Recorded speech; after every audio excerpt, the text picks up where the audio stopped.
Hello, my front-end friend. I'm doing more work on my homepage, and I realized there's 3 things I forgot to include in my reset that I generally include in my pages and my things these days that are some modern CSS that I think you should probably include in yours as well. So we're going to be diving in and looking at what those are. And 2 of them involve short pages. So let's go to a non-existing page because I don't have a lot of short pages. You can see my footer is stuck to the top. And if you want to fix that, the simplest way to do it, this depends a little bit on your structure. In my case, I have my header, my main, and then my footer at the bottom. So this is going to work. So what we can do is set a min block size, and maybe you're setting a min height. This is the logical variant. The block size is min height. So min block size, and the idea with a min block size and not just a block size is we want to set it as a constraint, so it can be that size or bigger if we have more content. And I want to use 100 SVH. And this is the one where I think people are probably already including maybe VH here. Some of you might be more cutting edge and doing using DVH, but you actually want to be using SVH. And the reason for that, or this is, I guess, my opinion, but the reason I like doing SVH is because on phones, when you scroll, if it's DVH, when the scrolling stops, it will repaint to get to the bigger size. Because the UI elements that come in and out, I'll have a video on screen right now that sort of illustrates this happening on a different video I did. And if you want to watch the video where I went in depth on these behaviors, it will be linked in the description. So yeah, SVH, in my opinion, especially for hero areas, the top of the page is a much safer option. If you're scrolling down to things, it's possible there the DVH might make more sense. But for hero areas, top of the page stuff, in my opinion, SVH is a much safer option that prevents weird glitches from happening. And that enables me to do a display grid and then do a grid template rows. I was going to write columns, but it's rows. And I want the first one to be auto, then a 1FR, and then an auto here as well. So auto for that area, the main part of my page gets the 1FR, and then the footer gets the auto, which pushes the footer all the way to the bottom of the page. I covered this in a video a really long time ago. It's probably 6 or 7 years old at this point, but it's maybe 5 years old. It's using grid. I'm not entirely sure, but it works well. I think I did a flex and grid example of that. So if you want more details on how this is working, I'll include that below, but I would just have this as your min block size. 100 SVH is a sane reset, in my opinion, to have in your projects these days.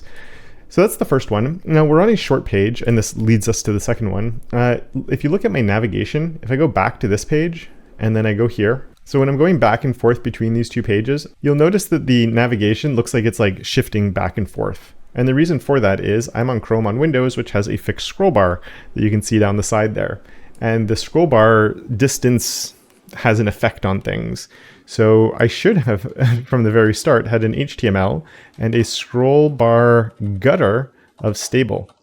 And all that does is mean on pages where there is no scroll bar, it's still reserving the space for the scroll bar to be there. So now when I jump back to the short page and then I go back, you'll notice the navigation doesn't jump anymore. Everything is stable, as the name implies. I don't see a reason not to do this, to be honest. You can do it for the left and right side. I'm not sure why you'd need to do that, but just the scroll bar gutter of stable seems like a pretty sane thing to do here. And the other bonus of this, I'm going to include an article by Bramis down below that Chrome has started to, and this is, I think the CSS working group has resolved to do this, that if this is declared 100 VW, if you're using that, or VI for inline, we'll take into account the space of the scroll bar. So it won't add extra like it used to and cause horizontal scrolling when scroll bars are visible. So yeah, this one is a nice win already for just making content not jump around. And it's a double win once 100 VW will actually act like 100 VW, though you probably still don't want to be declaring it. I don't think there's lots of use cases for 100 VW or 100 VI, but every now and then you might need it. So it will be more predictable once that becomes more widespread. And you'll need to have this declared for that to work, or an overflow Y of auto, I think, but you're not going to want that. This is the better option. You can stick with that one. And a little bit of a random jump cut because we're in a different project of mine. This is for my course platform, CSS Demystified. For some reason, I'm zoomed out. I'm not sure why. So built a custom course platform for my new course, or the new version of CSS Demystified. And in there, when we get to the modules here, you can see that if I click on these, they open and close because I'm using a details and summary. I have a little animation running, which is causing a slight delay because it's waiting for those to turn. But the reason it's doing that is because normally here, I removed it, but I already had this in, and I'm doing this on my root. You could put this on your HTML, on the root, even on the body. It's an inherited property. So by putting it either on the root or the HTML element, you're basically enabling this site-wide, which is to do a interpolate-size of allow keywords. And by adding that here, now when I open these, they actually animate opened and closed instead, which I think is pretty cool, right? I think it's a nice little thing that we can do right there. And if I jump on over to my course here, which is where I'm doing it, you can see that I have my details content. If you want to know how to do this, I've gone more in depth in another video looking specifically at these. So I'll link that in the description below because it's a little bit strange looking and I'm making sure this is supported if I'm going to do it. And then I have a prefers reduced motion to include the animation only in there, but I'm going from a block size, which is a height of 0, to a block size of auto.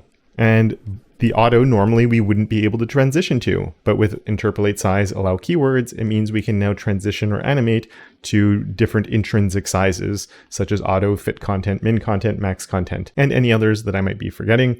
I've also put the transition behavior in here, which for this one is required because of the content visibility as well. And actually, in looking at this, there could be a case made to include this also. So at media, prefers reduced motion, no preference, and then we could move the interpolate size into there. This could be a good catch-all type of thing just to make sure that you're not doing anything over the top. For me, this is like pretty aggressive animations that I'm doing, so that I would prefer not to happen. But there's sometimes it's more like micro animations that you're doing. So maybe you want to allow it and only gate the specific things like I'm doing here. So that's up to you whether you want this just to be the default or not. I'm going to leave this here. I don't have any micro animations or interactions that are using it, but I'd like to sort of have that control of choosing where I'm disabling those or enabling them. And because this is like a lot of motion that is happening here, I'm going to, or I did have it disabled at a specific place right there. The other thing with this really quickly is I've realized I need to update this a little bit because when I've disabled it, there's that little delay that's there. So I'm needing to hunt that down and make sure there's no delayed animation. I should have done a bit more testing on that.